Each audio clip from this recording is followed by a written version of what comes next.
308 appearances, 103 goals,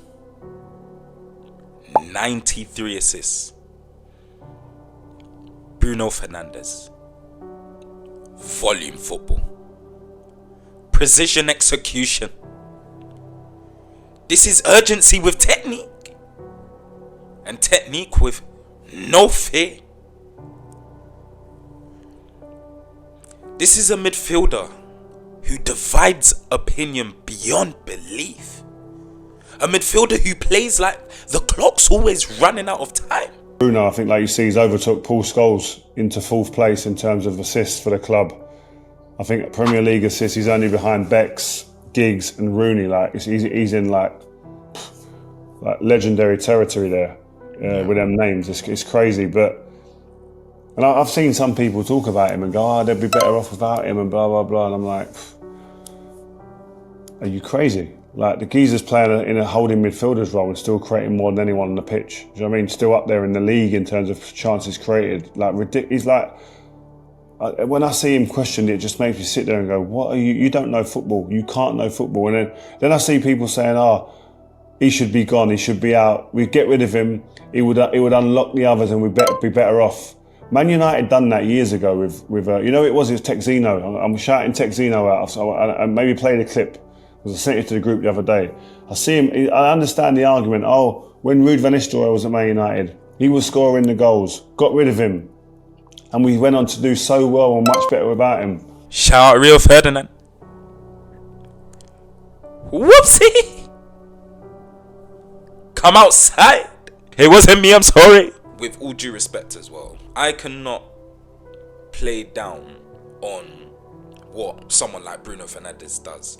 If we're talking about volume football and chronologically, when he first stepped in the door at Manchester United, he replaced Andreas Pereira, I believe, and that was with a young counter-attacking Ole Gunnar Solskjaer squad where,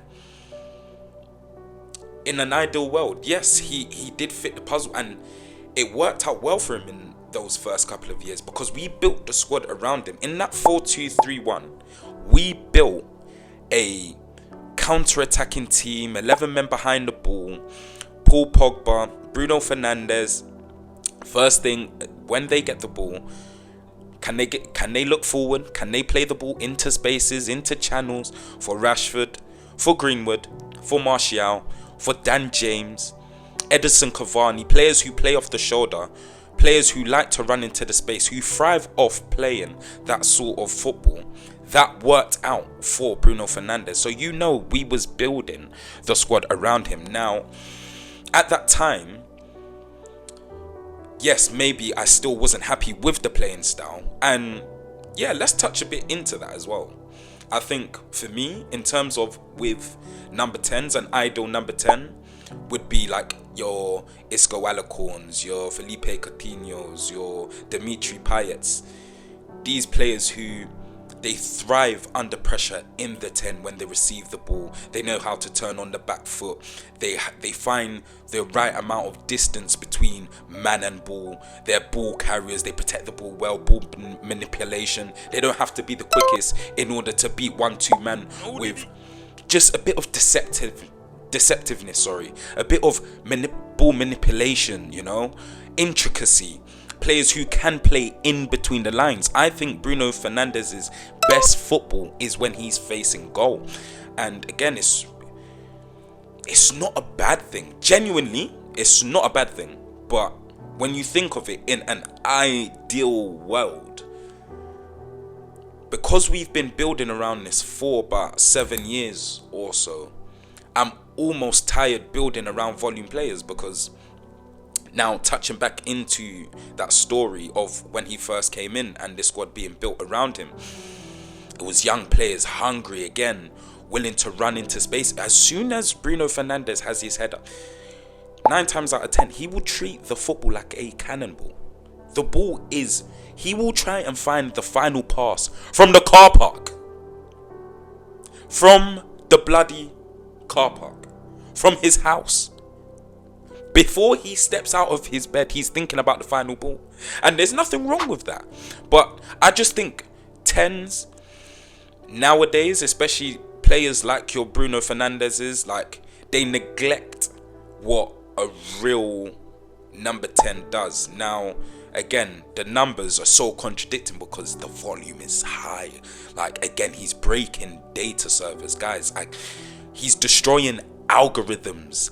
Like, I understand fans that back this. Like, I'm a United fan as well. And if your player has, well, your superstar ideally has numbers that are, you know, if we're talking about chance creating numbers since he's obviously stepped foot into the club, so from 2020 or so,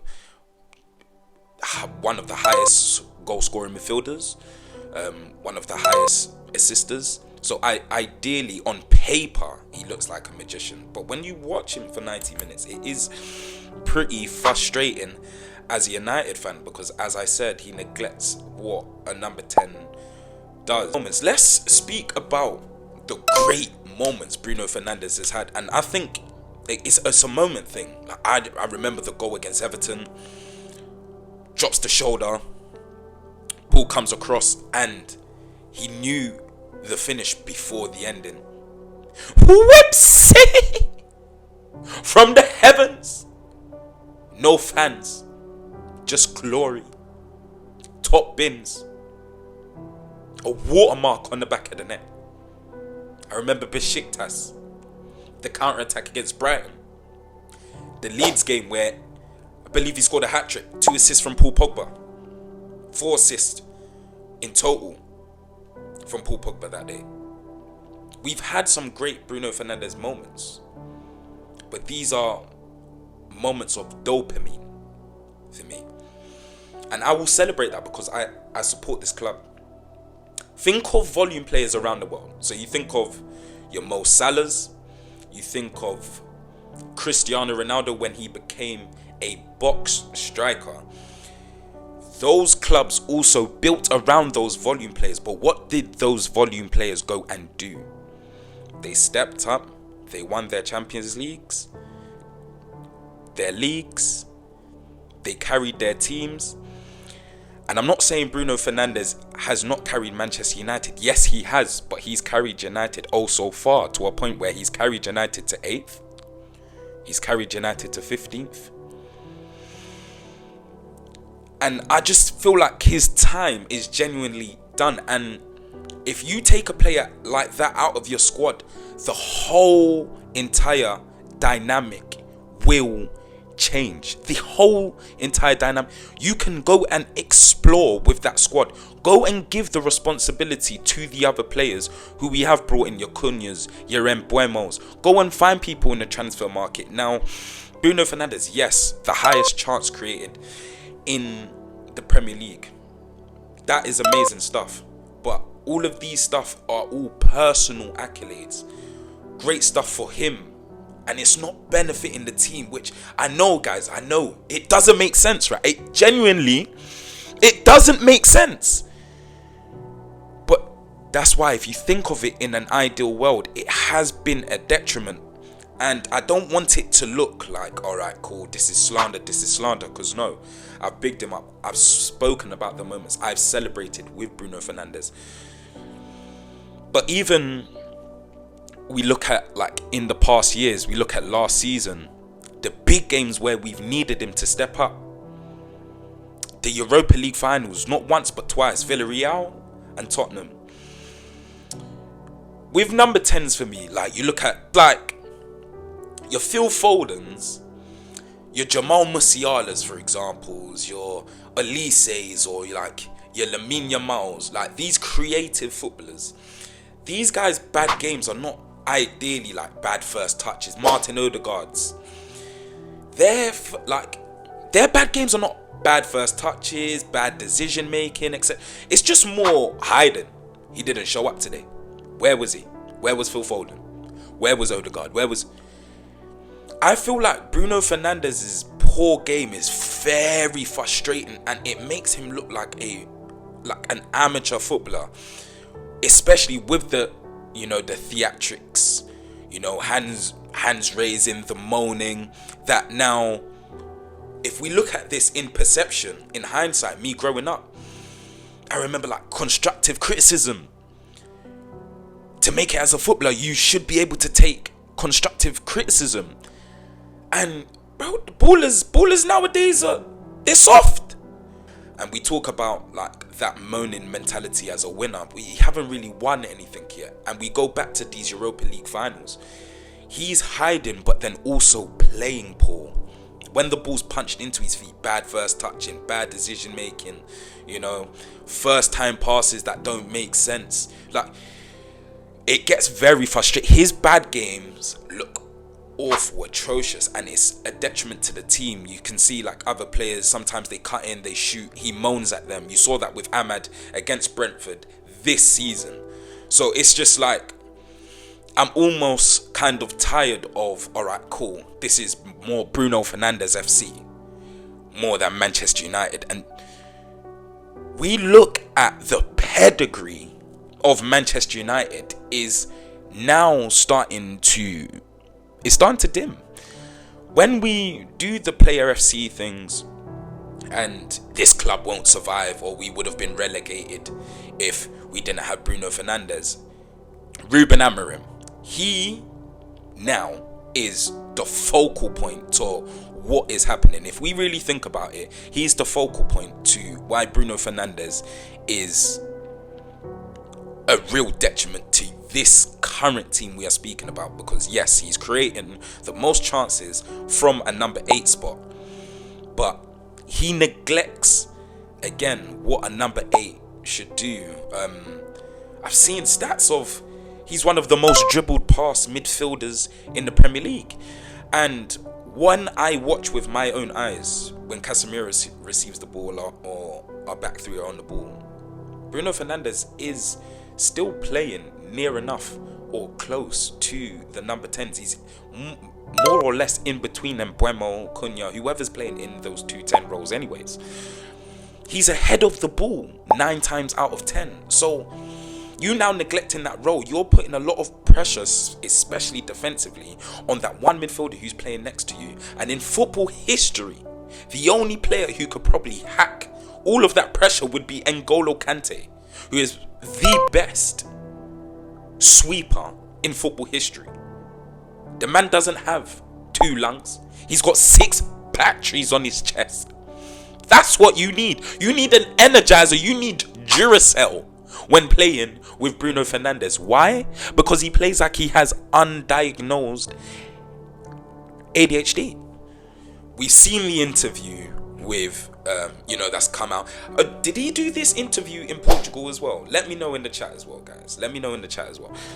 But that interview that came out in Portuguese from Bruno Fernandes, kind of throwing Ineos under the club, saying that, we didn't want him no more. His time was kind of done, go and sell him for 100 million, which could be a total asset to the squad and what Ruben Amorim wants to build.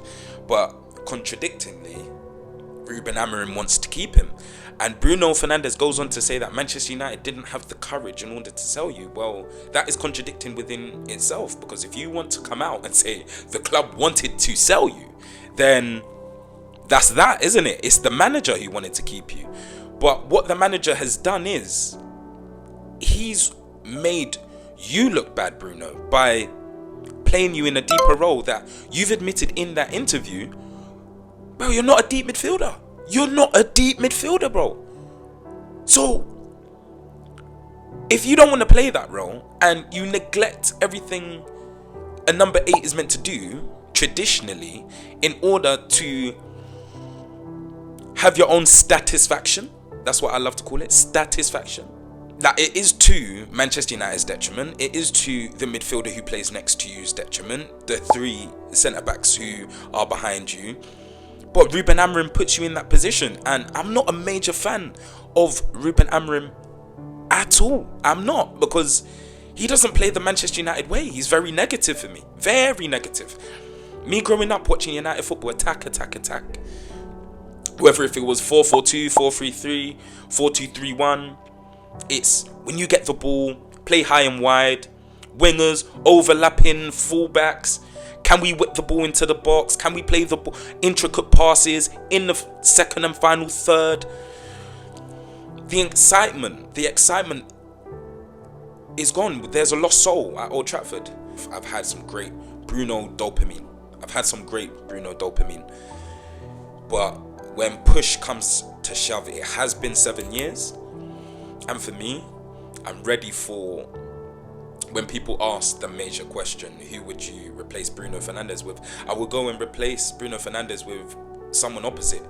I think we've already got players who could play in the 10 or the attacking roles.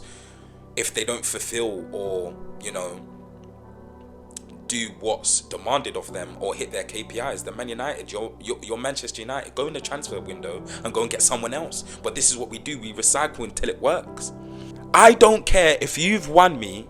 My only accolades at this club, Aubameyang, Lacazette, adios. This is all real. No BBLs. And sometimes these cutthroat things, no Diddy.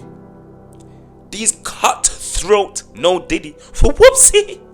These things need to happen in order for you to move forward. And if you think about it logically, yes, like volume players, Salahs, Cristianos, they've gone and they've won their clubs big things. They built their squads around them and they won big things. Hence why when they're off form and they're pulled out of the squad, their squads look completely different. Like there's no survival. And that looks like us as well. But I'm ready for a change and for a new dynamic at the club.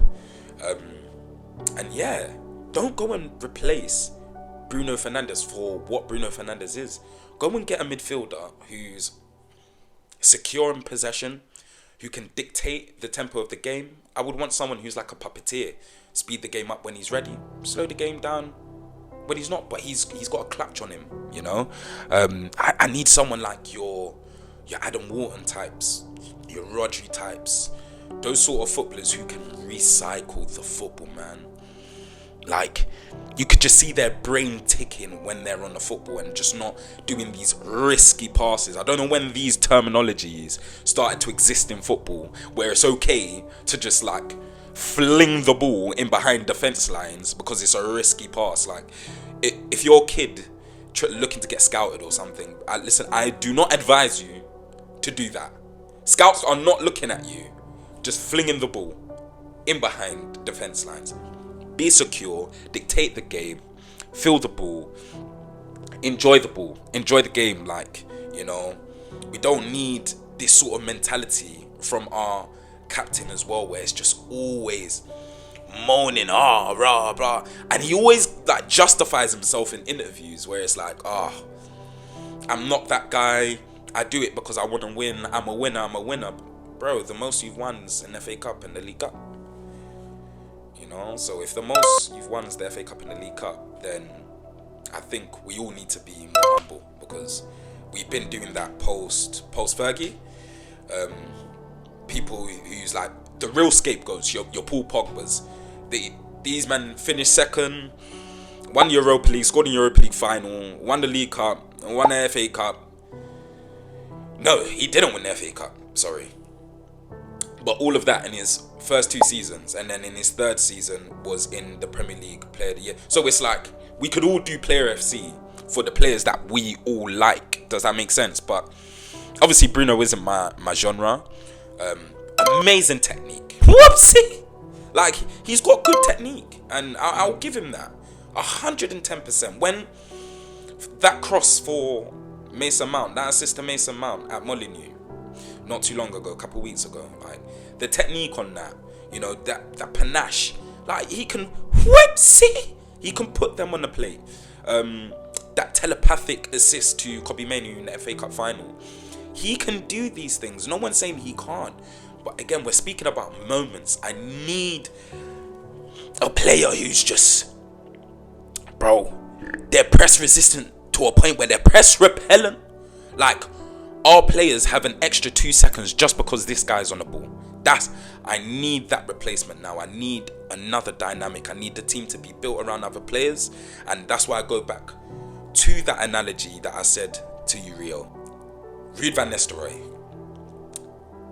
You made a comment saying, all right, cool.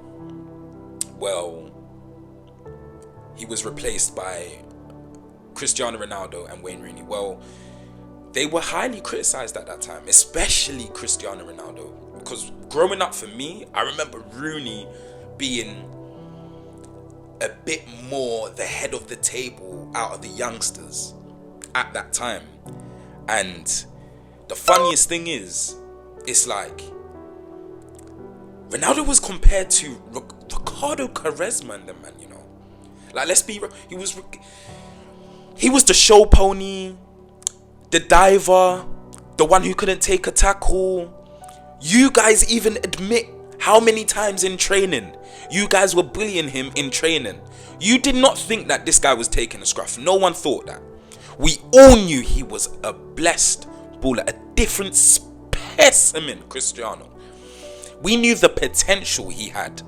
But what himself, Wayne Rooney, Louis Saha, all of these guys went on to do when Roy Keane left, and then the following season Ruud van Nistelrooy left, and they took the baton, they took authority, and there was a different dynamic, this free will, free flowing football, and you was a part of the orchestra, Rio. You just look at what that squad won. 3 Premier Leagues in a row. In the middle of that, the Champions League, Club World Cup. Like, we won everything. We was pretty dominant, and I think we went on to like 2 other Champions League finals that we lost to potentially the greatest ever football team that we've ever seen, with Lionel Messi in his prime form. Sometimes I ask myself, why is Messi even on this earth? He doesn't deserve to be down here with us peasants. And do you know why? It's because this ain't football. This is divinity in disguise. His ball control, tighter than a bank vault at midnight. Every touch magnetic, like the ball owes him rent and refuses to leave his feet. Defenders step in with hope, but he doesn't dribble past them. He deletes them. For whoopsie! Control C and Control V. We've come up against not just a human, an alien in his prime with his minions, Xavi, Iniesta, Busquets, Dani Alves. My goodness. Tiki-taka beyond belief. From me to you. Whoopsie! I haven't seen that many triangles since geometry. So let me ask you this. Could Manchester United survive without Bruno Fernandes? Would the club fold, be relegated without Bruno Fernandes? I mean, yeah, we could move on. And as you can see, this is just pure evidence that, you know, I do not fully hate Bruno Fernandes. This is not an attack on Bruno Fernandes. I've had great moments with him, but I'm just ready. Finally ready to move on from this type of baller. I want someone more my type. More my genre. Someone who I can binge watch. Play after compilation, after replay, after compilation, after replay, after compilation. And the next minute you know it's work. I've got work. That's the type of baller I need. Eye candy. But yeah, if you're not down with that, then I've only got one phrase for you, blood. This is all real. No BBLs. Make sure you like, comment, and subscribe. My first proper video on YouTube. Hope you like the setup, guys. We will get more into this soon. We'll dip and dive more into this soon. But yeah, this is all real. No BBLs. Tech Zeno out. Whoopsie.